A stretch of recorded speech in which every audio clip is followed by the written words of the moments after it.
Jesus é o Senhor. Muito bom estar com os irmãos mais uma vez pelo canal da igreja no YouTube, canal da igreja em Belo Horizonte. Queremos agradecer a todos os nossos amados irmãos que estão nos prestigiando, desfrutando dessa palavra. Queremos também encorajar você a fazer parte, deste canal. Se você ainda não é inscrito, então você pode se inscrever, ativar o sininho para receber as notificações e também não deixe de dar o seu like para que o YouTube entenda que você aprecia esse canal, que aprecia esse conteúdo e possa também estar direcionando para mais pessoas desfrutarem desse falar profético. Nós estamos desfrutando do livro Sua Família Está Pronta para o Arrebatamento e hoje nós chegamos no capítulo 4 desse livro, que tem por título O Resultado do Encabeçamento. Louvado seja o nome do Senhor. Queremos encorajar os irmãos, se não desfrutaram das mensagens passadas, encorajamos você a buscar na nossa playlist do canal, para que você desfrute com a sua família, desfrute com seu cônjuge. São palavras de edificação espiritual, são palavras para que a nossa família, para que a nossa casa seja suprida, para que possamos juntos corrigir a nossa rota, corrigir o nosso caminho, porque quando o Senhor vier, nós queremos estar prontos para sermos arrebatados juntos. Queremos ter essa porção, ser as primícias daqueles que são levados primeiro até o trono de Deus, mas também queremos que o nosso cônjuge esteja conosco, queremos que os nossos filhos estejam conosco. Quando comparecermos diante de Deus, queremos apresentar toda a nossa casa. Para que isso seja uma manifestação, para que isso seja a nossa realidade um dia, precisa ser a nossa experiência hoje. Por isso nós agradecemos a Deus pelas palavras que nós temos recebido, pela mensagem profética que tem sido dada para nós, que tem sido doada para nós com tanta abundância, com tanta riqueza, com tanto conteúdo. Essa palavra ela precisa ser observada, ela precisa ser ouvida, mas mais do que tudo, ela precisa ser guardada no coração, ela precisa ser praticada. Este livro é um livro muito prático. Se você ainda não o adquiriu, eu encorajo você a adquirir. Se você ainda não leu, eu encorajo você a ler. Se você já leu, eu ainda o encorajo a ruminar. E não deixe, mais uma vez, de desfrutar das mensagens anteriores que já estão no canal da igreja em Belo Horizonte no YouTube, também para o seu deleite, também para que você envie para os seus parentes, para que você envie para os seus amigos, para que todos nós tenhamos a chance de sermos arrebatados. Amém? Bom, o capítulo 4, o resultado do encabeçamento, já começa com a experiência da vida ressurreta. A vida de ressurreição não é apenas vida, mas é uma vida que passou pela experiência da morte e venceu. A vida de ressurreição indica que ela superou a morte. E a experiência da família, a experiência do casal, precisa ser dentro de uma esfera de vida ressurreta. Nós vimos no início do capítulo, mostrando que quando o Senhor criou o primeiro casal e os abençoou, Ele deu a seguinte ordem, para que esse casal pudesse se multiplicar, ser fecundo, e este casal multiplicando-se encheria toda a terra. A exemplo de uma semente, a vida de ressurreição, ela se manifesta quando a semente morre. A semente primeiro, ela deve ser colocada na terra, ela precisa ser enterrada e ali ela vai passar por um processo de morte. Mas quando a semente morre, quando a casca é rompida, a vida que está dentro dela consegue se manifestar. Assim somos nós. Temos uma vida divina que foi depositada em nosso espírito. Temos uma vida excelente, uma vida sublime, uma vida celestial que foi colocada, depositada em nosso interior quando cremos no Evangelho. Mas essa vida muitas vezes está oculta, está guardada, me permitam a expressão, está inativa dentro de nós. mas pelo processo do sofrimento e pelo processo da morte, essa vida é liberada. E quando essa vida é liberada, ela traz consigo tudo o que ela representa e todo o propósito pela qual ela existe. Gostaria de convidar os irmãos para lermos João capítulo 12, Evangelho de João, capítulo 12, o versículo 24. Jesus é o Senhor. A palavra fala assim: em verdade vos digo, se o grão de trigo caindo na terra não morrer, fica ele só. Mas se morrer, produz muito fruto. Mas se morrer, produz muito fruto. A vida humana caída precisa conhecer a morte. Precisamos, na experiência da nossa vida conjugal, na experiência da nossa vida familiar, fazer morrer tudo aquilo que ainda pertence a essa esfera caída. Tudo ainda que pertence a esse reino de baixo. O homem originalmente criado, ele não foi criado para o pecado. Ele foi feito com o objetivo de ser a expressão de Deus na terra. De representar o reino de Deus na terra. Por causa do pecado, esse propósito foi temporariamente anulado.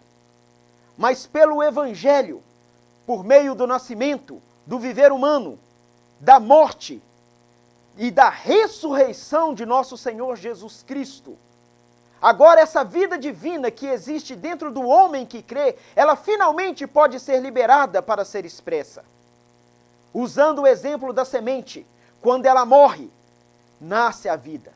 Quando a semente morre, finalmente a vida é liberada. Então nós podemos conhecer as flores e depois os frutos. Assim precisamos fazer morrer a nossa natureza carnal, o nosso velho homem, o nosso egocentrismo, as nossas muitas opiniões, as nossas muitas razões, nossos arrazoamentos. Precisamos passar pela experiência de morte, para enfim conhecer a vida de ressurreição. Na experiência da vida conjugal, na experiência do casal, é assim. Toda vez que nós damos lugar à nossa razão, toda vez que nós damos lugar à discussão, ao que nós pensamos, ao que nós sentimos, ao que nós achamos, e quando nós defendemos essa posição um com o outro, o resultado é morte. Mas não é uma morte capaz de liberar vida, é uma morte que te enterra e te deprime. Mas toda vez que, ao invés de considerar a minha razão, de me apegar ao meu ponto de vista, toda vez que eu nego a minha vida da alma, que eu nego os meus sentimentos, toda vez que eu valorizo a família, toda vez que eu me volto para o princípio do casamento, toda vez que eu me volto para o princípio estabelecido por Deus lá no início, e faço morrer o meu velho homem, o resultado é vida de ressurreição. Ainda que haja discussões, ainda que haja intempéries, ainda que haja lutas, ainda que haja dificuldade, a vida que em nós está se manifesta.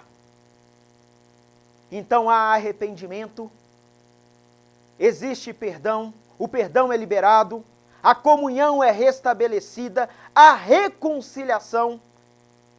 Aí nós podemos, juntos, o casal, e estendendo a família, experimentar uma vida ressurreta. Então é nessa esfera de ressurreição que nós precisamos viver a vida conjugal. Ou seja, um casamento que passou pela morte, mas superou.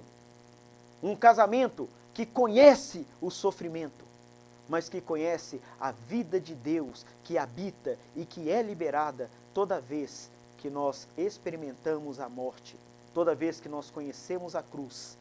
A ressurreição é o passo a seguir. Louvado seja Deus. Quero ainda ler 2 Coríntios capítulo 1, 3. Jesus é o Senhor. 2 Coríntios capítulo 1, 3 diz: Bendito seja o Deus e Pai de nosso Senhor Jesus Cristo, o Pai de misericórdia e Deus de toda consolação. Aleluia! O Deus de todo encorajamento.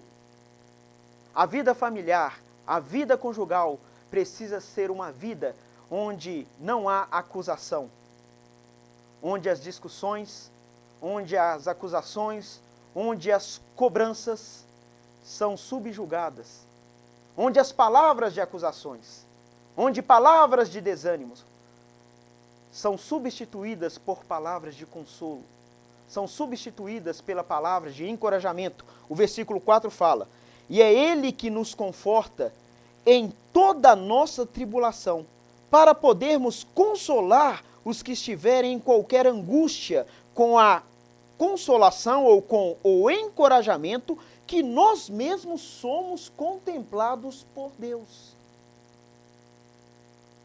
Todos nós queremos ser encorajados. Nenhum de nós quer ser envergonhado. Nenhum de nós quer passar por experiências de ser acusados. Palavras de desânimos podem destruir um casamento. Palavras de acusação podem subjugar o cônjuge. Na nossa casa não pode ter esse ambiente de guerra, esse ambiente de discussão, esse ambiente de cobrança.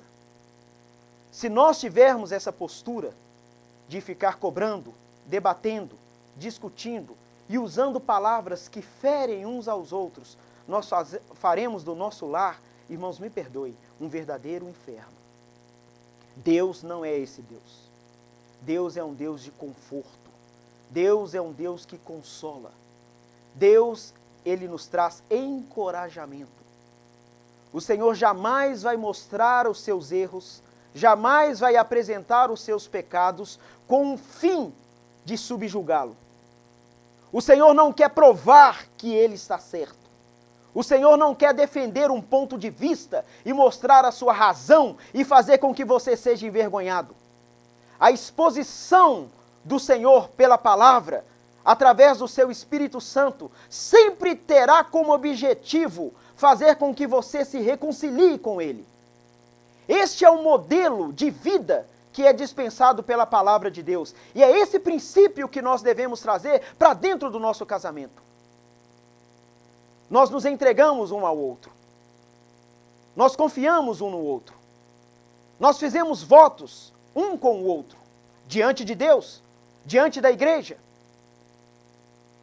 Mas no viver conjugal, muitas vezes, neste processo, o respeito, às vezes, se perde. A comunhão se esfria. Começa a haver indiferença. Pequenas discussões vão se tornando grandes discussões. Até que há um momento que talvez as palavras já não sejam mais palavras de amor. Então, essas palavras que deveriam ser de encorajamento passam a ser palavras de hostilidade. Palavras que trazem feridas, palavras que deixam marcas, palavras que ferem. Por isso, muitos casamentos estão frios e outros não existem mais. Mas a palavra de Deus nos diz que Deus é um Deus de todo o encorajamento. Que tal, irmãos?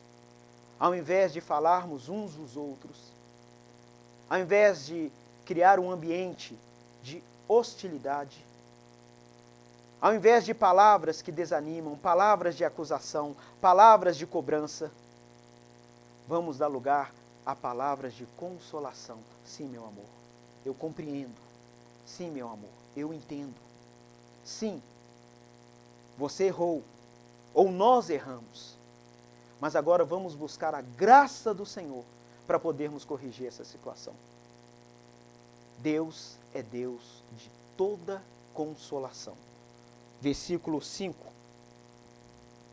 fala assim: porque assim como os sofrimentos de Cristo se manifestam em grande medida a nosso favor, assim também a nossa consolação transborda por meio de Cristo. O 6, por favor. Mas se somos atribulados, é para o vosso conforto e salvação. Se somos confortados, é também para o vosso conforto, a qual se torna eficaz, suportando vós com paciência os mesmos sofrimentos que nós também padecemos.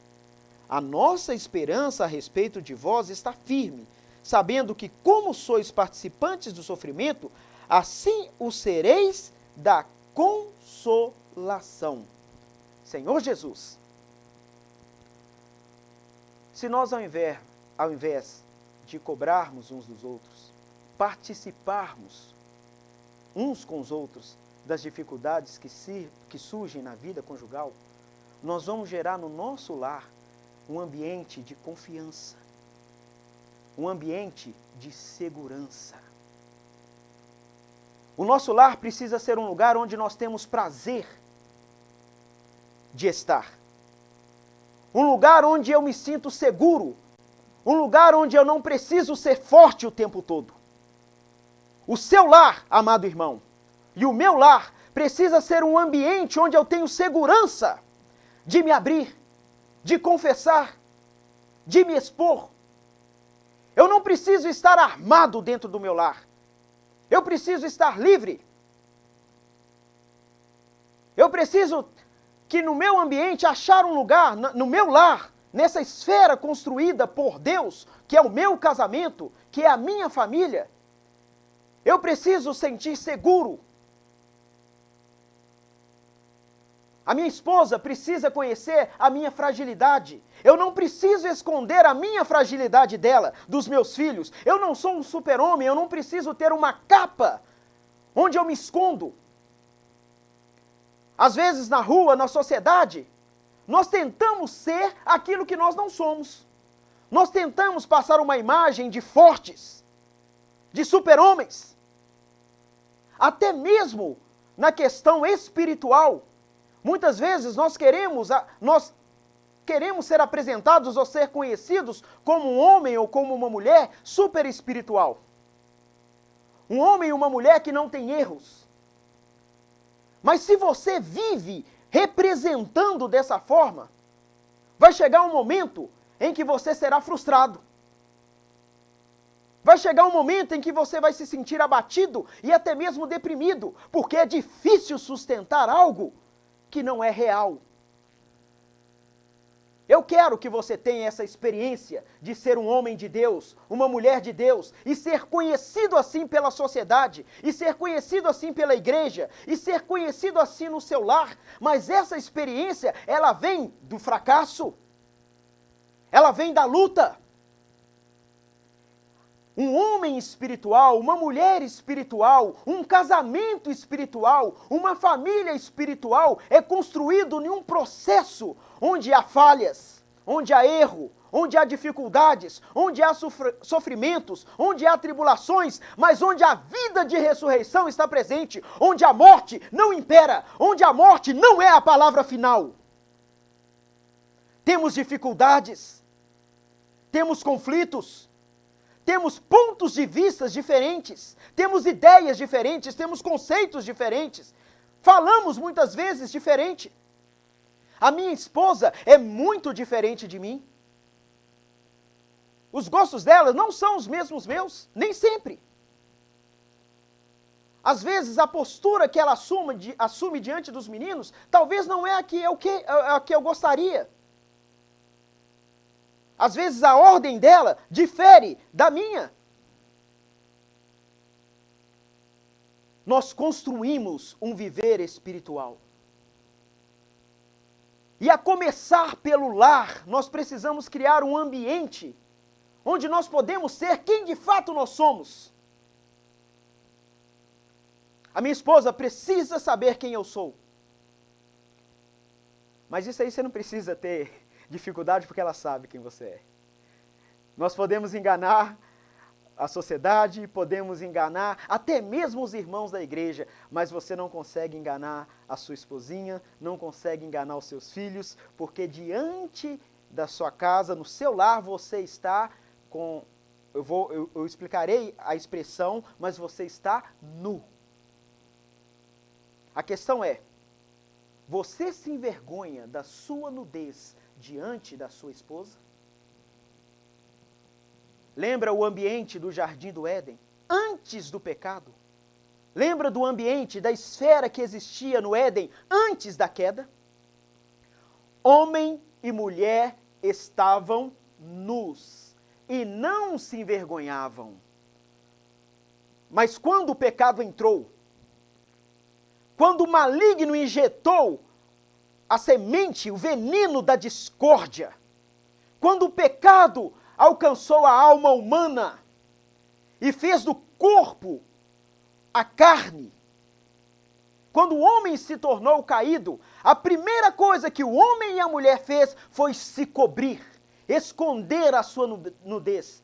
Os seus olhos foram abertos de uma forma negativa e eles viram a nudez um do outro. E para não serem expostos, se esconderam. Cozeram folhas de figueira e se esconderam. Você ainda se esconde do seu cônjuge? Você se esconde de Deus? Você está escondido dos seus filhos? Ou será que o ambiente do seu lar é um ambiente de consolação? É um ambiente de ressurreição? É um ambiente onde Deus encabeça? Onde Cristo é o centro? E essa vida familiar permite que você se exponha. E quando você é exposto, você não se envergonha. Você encontra segurança. Você encontra conforto. Você encontra encorajamento. Você encontra perdão. Você encontra carinho. Irmãos, o nosso lar precisa ser assim. Eu e você precisamos viver em um lar onde nós não temos medo um do outro. Onde nós não nos sentimos inseguros, onde a mulher fica apavorada, com medo de falar alguma coisa. Cuidado com o que vai falar, porque se falar alguma coisa fora do ponto, se falar alguma coisa errada, se falar alguma coisa que difere do pensamento do marido, vai ter um problema. Então ela tem medo até de falar. E se a mulher vive num ambiente assim, esse ambiente vai influenciar negativamente os filhos. E os filhos também crescerão reprimidos. A vida da igreja, irmãos, é uma vida maravilhosa. Se nós queremos ser essa família que está pronta para ser arrebatada, nós precisamos viver a experiência de ressurreição, de consolação, de encorajamento, de presença de Deus. Hoje, não tenha vergonha da sua nudez. Sua esposa precisa conhecer a sua fragilidade para que ela te cubra. Os seus filhos, ao verem a sua fragilidade, precisam também te cobrir. Você, ao ver a nudez da sua esposa, precisa estar pronto para acolhê-la, para poder cobri-la.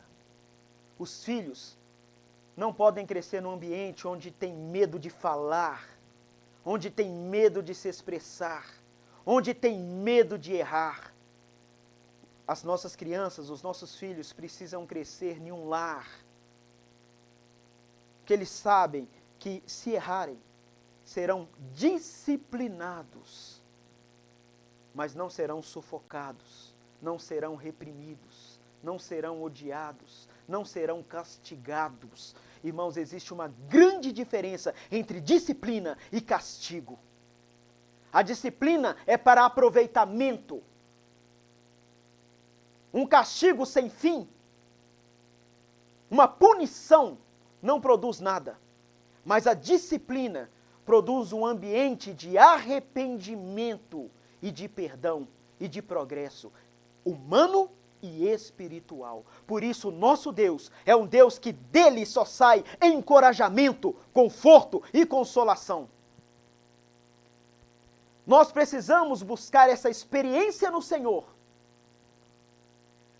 para que ao viver tal experiência, ao ter tal experiência, tenhamos propriedade para compartilhar essa experiência de consolo, de conforto, de encorajamento, de perdão com o nosso cônjuge e com os nossos filhos. Eu me lembro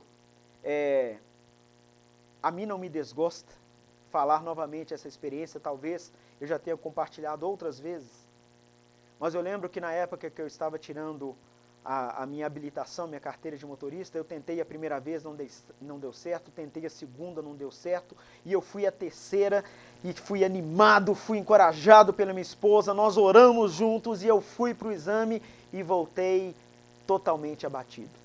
Eu lembro que todos ali estavam torcendo por mim, os meus professores da autoescola, os meus amigos, todo mundo torcendo para eu poder tirar a carteira. Aí eu lembro que quando o examinador me reprovou pela terceira vez, aí chegou lá o pessoal da autoescola e falou assim, poxa Daniel, nós estávamos torcendo por você, e eu ali representei muito bem, e falei, não tem problema, da próxima vez eu passo, isso não me desanima.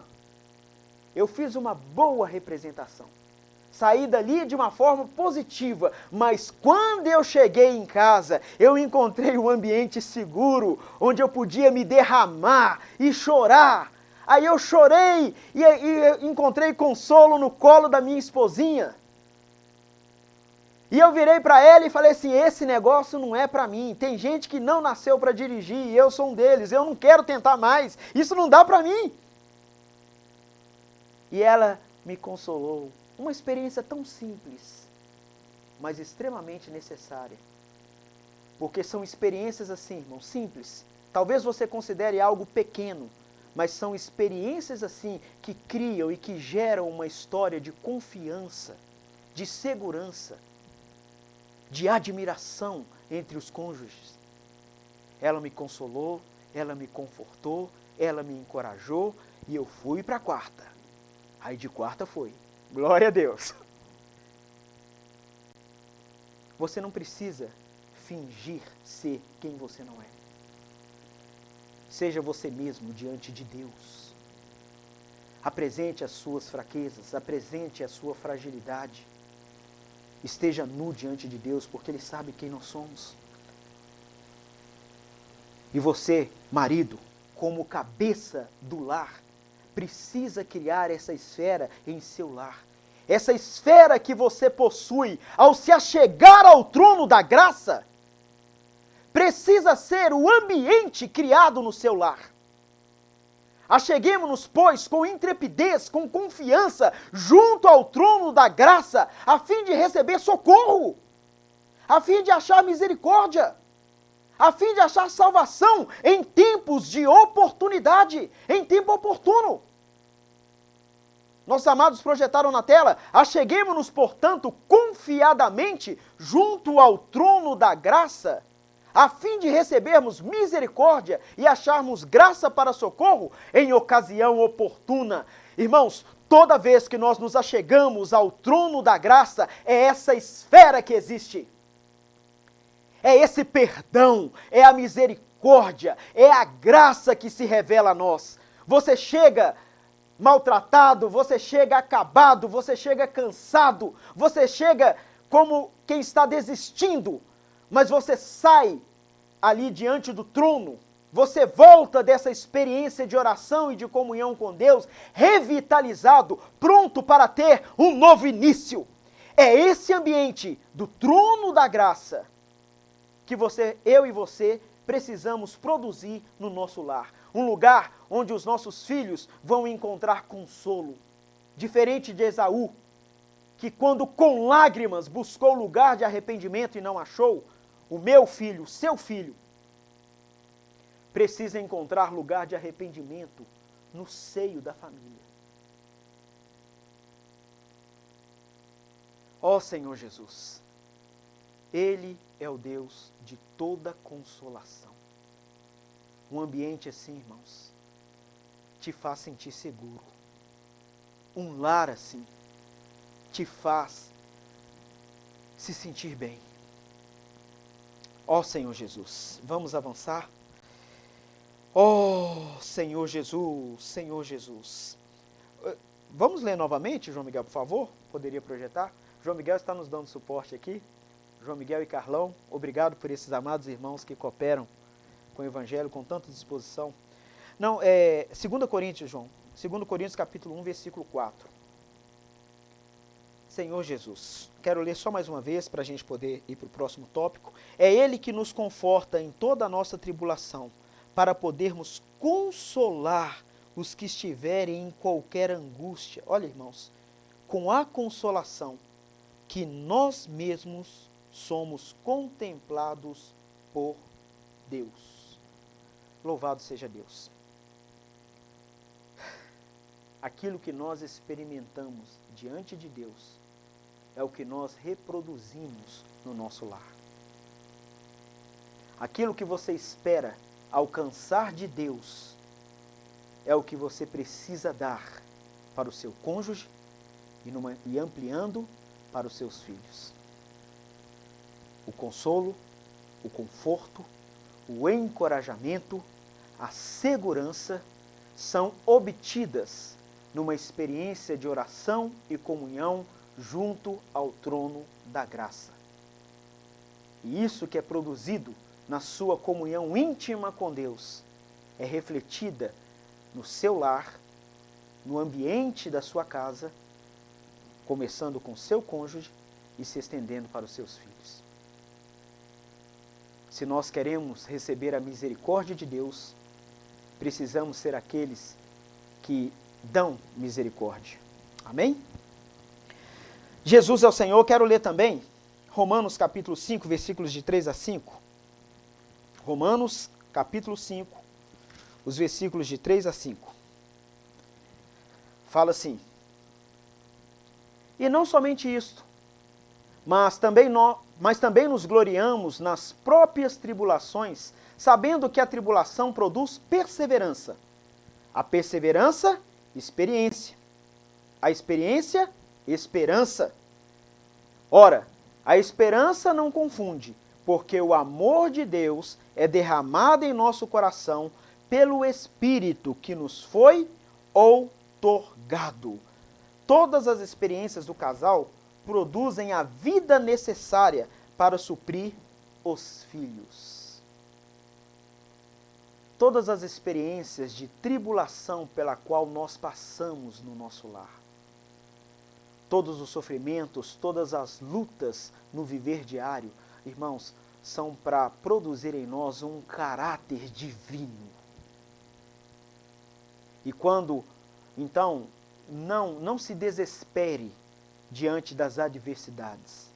Não se desespere, não se entregue diante das tribulações. Não caia. Porque as experiências que vêm sobre nós, assim como o apóstolo Paulo experienciou essas tribulações, ao longo de 2 aos Coríntios, a partir do capítulo 1, Paulo passa a narrar experiências de tribulação que sobrevieram sobre ele, experiências de sofrimento, experiências desesperadoras, experiências tais que chegou ao ponto do apóstolo Paulo se desesperar da própria vida. Mas foi nessas experiências de lutas, no meio desses intempéries, no meio desse ataque, digamos assim, é que o apóstolo recebeu em Deus o encorajamento necessário. A esperança foi produzida no coração de Paulo em meio à adversidade. Então, quando passamos por lutas e conflitos dentro do nosso lar, essas lutas e conflitos não são um fim. E não se desespere diante delas como se nada mais houvesse depois delas. Porque elas existem para, mais uma vez, para produzir em nós um caráter espiritual, ou seja, o caráter de um vencedor. Irmãos, e eu posso falar que todas as vezes que nós passamos por tribulações, por dificuldades no nosso lar, seja de qual ordem for, quando eu e minha esposa estávamos juntos, irmãos, isso construiu no nosso viver uma história. A superação gera entre o casal admiração, respeito, confiança. O casal se torna companheiro um do outro. Eu quero ler, se o João Miguel puder projetar para nós, por favor, Apocalipse capítulo 1, versículo 9. Está fora daqui dos versículos, mas está dentro do contexto. Capítulo 1, versículo 9. Eu, João, irmão vosso e companheiro na tribulação, no reino e na perseverança em Jesus, achei-me na ilha chamada Pátimos por causa da palavra de Deus e do testemunho de Jesus. Eu, João, irmão vosso e companheiro na tribulação, no reino e na perseverança. O primeiro companheiro da esposa precisa ser o marido. O primeiro companheiro seu precisa ser o seu cônjuge. E nós passamos juntos pela tribulação, por causa da palavra e do testemunho de Jesus. A palavra te encorajará. Não há sofrimento sem o correspondente consolo de Deus para obter vida e suprir a família. Isso está na página 48 desse livro. Não há sofrimento sem o correspondente consolo de Deus para obter vida e suprir a família. Louvado seja Deus. 2 Coríntios capítulo 1, versículo 10. Jesus é o Senhor. 2 Coríntios capítulo 1, versículo 10.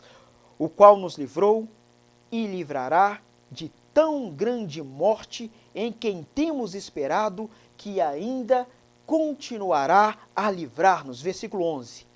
Ajudando-nos também vós com as vossas orações a nosso favor, para que por muitos sejam dadas graças a nosso respeito, pelo benefício que nos foi concedido por meios de muitos. A experiência que o casal precisa ter em meio às tribulações, em meio às dificuldades, em meio ao desespero, é a experiência da oração. Toda vez que nós passamos por dificuldades, nós nos aproximamos de Deus. E ao nos aproximarmos de Deus, nós recebemos o seu consolo, nós recebemos o encorajamento, nós recebemos o refrigério, e a nossa experiência com Ele, ela cresce. E quando o casal aprende a orar juntos, a entrar na presença de Deus juntos, ele cria ali um ambiente onde a família irá progredir espiritualmente. A oração é uma necessidade na vida conjugal. Mas a maior dificuldade dos casais é tirar tempo para orarem juntos. Eu não estou dizendo que você não ora. Mas o casal precisa aprender a construir um tempo de oração juntos. É comum, por causa desse ritmo frenético, por causa desse ritmo social, por causa dos compromissos no trabalho, na escola, na faculdade, é comum que os casais tenham, às vezes, horários diferentes. Mas ainda assim, o casal precisa buscar um momento, nem que seja virtual, melhor que seja presencial, mas nem que seja pelo telefone, numa chamada de vídeo ou numa chamada de voz, você precisa separar um tempo para se achegar a Deus com a sua esposa. Mulher, você precisa encorajar o seu esposo a entrar na presença de Deus com você. Você tem o seu devocional, você tem o seu momento em que você ora, em que você entra na presença do Senhor, mas o casal precisa construir isso junto. E se o casal não tem essa experiência, eu preciso encorajar, advertir e exortar vocês. Precisa buscar essa experiência. Não podemos viver uma vida conjugal sem ter essa intimidade na presença de Deus juntos. Se você ainda não tem, por favor, procure.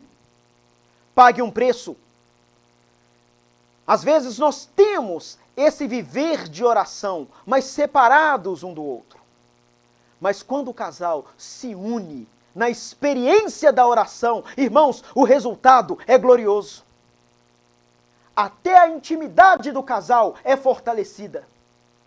O casal cria vínculo entre si e ambos em Deus. E isso serve de pavimento para o caminho em que seus filhos irão crescer. Os filhos precisam crescer vendo pai e mãe colocando diante do Senhor as suas necessidades.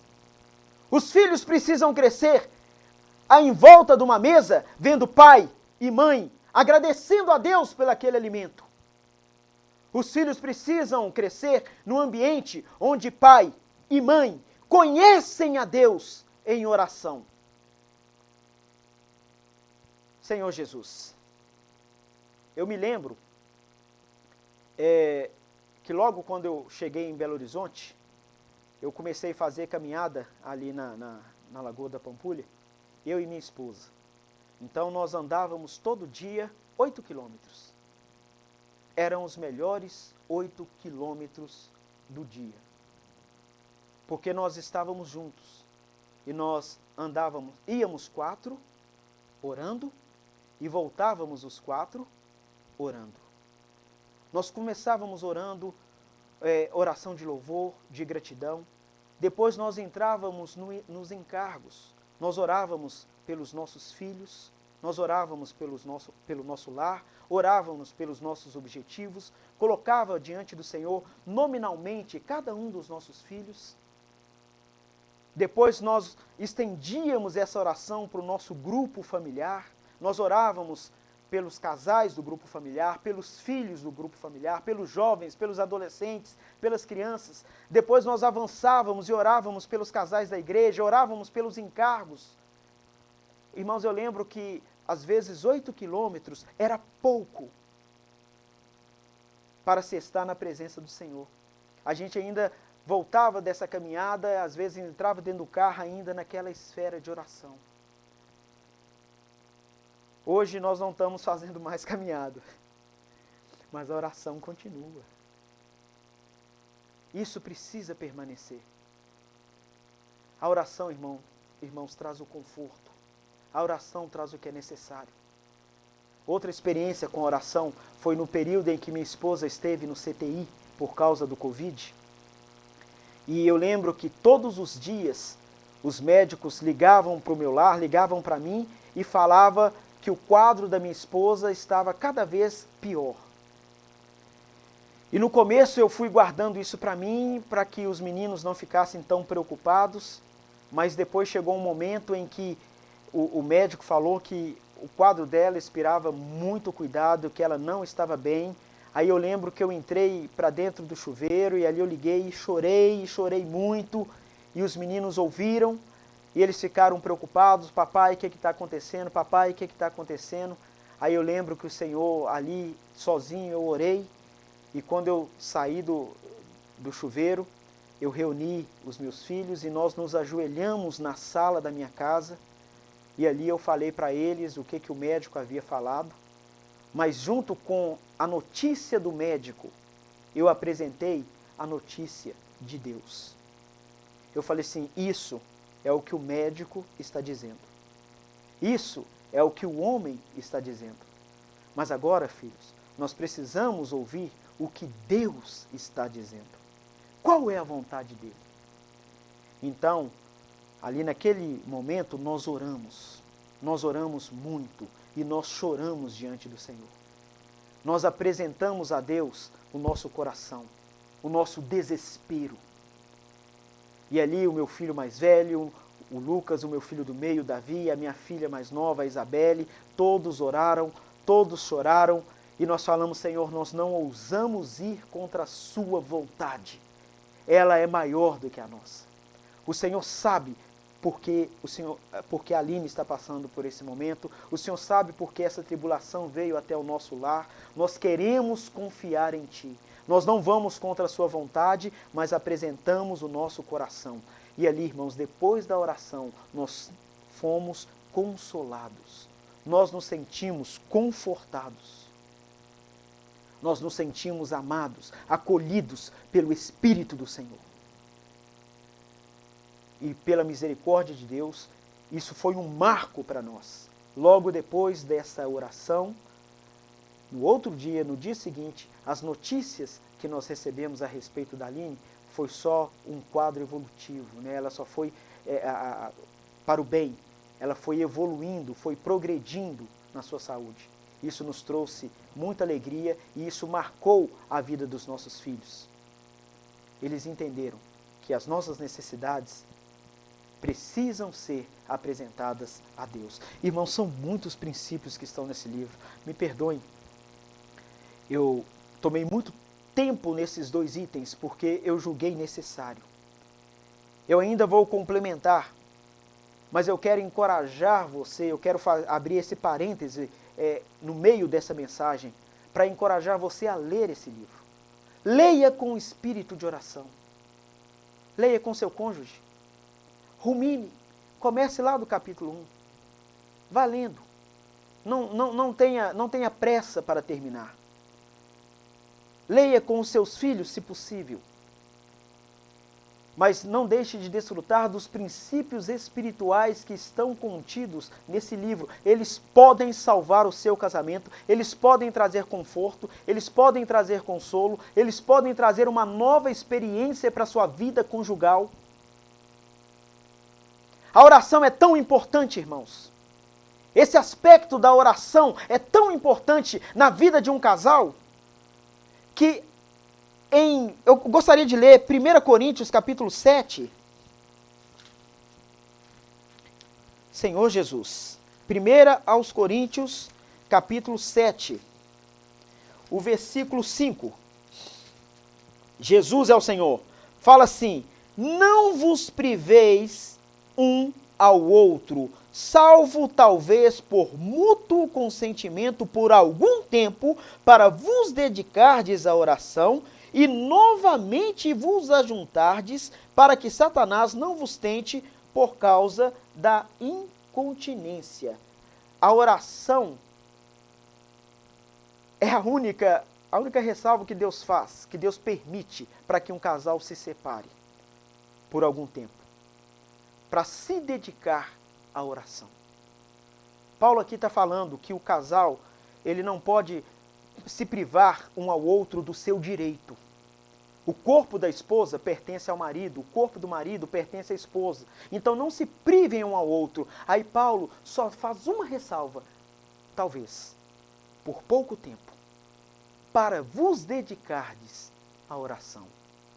Olha a importância deste ministério na vida do casal. Deus quer que o casal ore junto. Parece que em 1 Pedro também nós temos essa... Pedro fala também com respeito à oração do casal. 1 Pedro 3, versículo 7.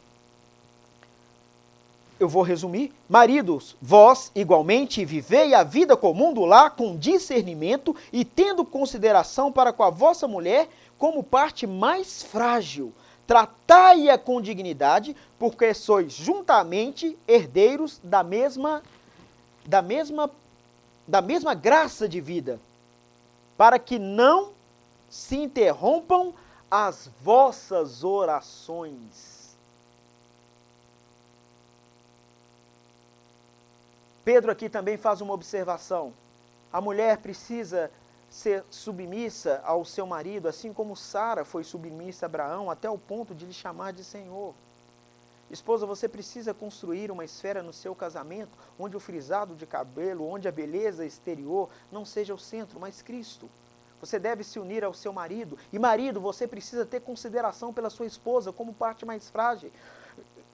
Vocês precisam viver a vida comum do lar, com discernimento, com temor, porque as vossas orações não podem ser interrompidas, porque Deus quer usar a oração de um casal como ferramenta para que o seu propósito seja estabelecido na família, no grupo familiar e na vida da igreja. Deus quer usar a oração de um casal para que possa avançar. As nossas orações não podem ser interrompidas. Certa irmã uma vez compartilhou que ela se sentia segura e suprida ao saber que o seu esposo estava orando por ela. Irmã, não brigue com seu marido. Não discuta com seu marido. Não faça cobranças ao seu marido. Cubra o seu marido, orando por ele. Se há alguma indignação no seu coração, apresente ela a Deus. Não dê lugar a Satanás. Não deixe ele usar os seus lábios para poder causar uma discussão que não tem fim dentro do seu lar. Apresente a sua insatisfação a Deus. Marido, cuide da sua esposa. Supra a sua esposa. Honre a sua mulher. A cubra. A tenha, a considere como parte mais frágil. Cuidado com as palavras ditas a ela. Ame, respeite. Ao invés de palavras hostis, você precisa liberar palavras de vida, mas você só vai encontrar essa vida para ser liberada se você tiver um viver de oração. O casal precisa aprender a orar um pelo outro e ambos pelos filhos. É impossível para mim, me perdoem em minha falha, transmitir tudo o que o livro diz. Eu gostaria de ter mais tempo para explorarmos esse 4º capítulo, porque semana que vem já vamos entrar no 5º. Mas eu priorizei essas 2 experiências, porque no meu labor, na minha comunhão com o Senhor, eu julguei necessário trabalhar esses 2 itens. Então, que o Senhor possa abençoar a todos que estão no seu lar, que possa abençoar a todos que estão nos prestigiando, nos assistindo. Sabemos que esse vídeo pode alcançar muitas famílias, muitos casais e muitos lares.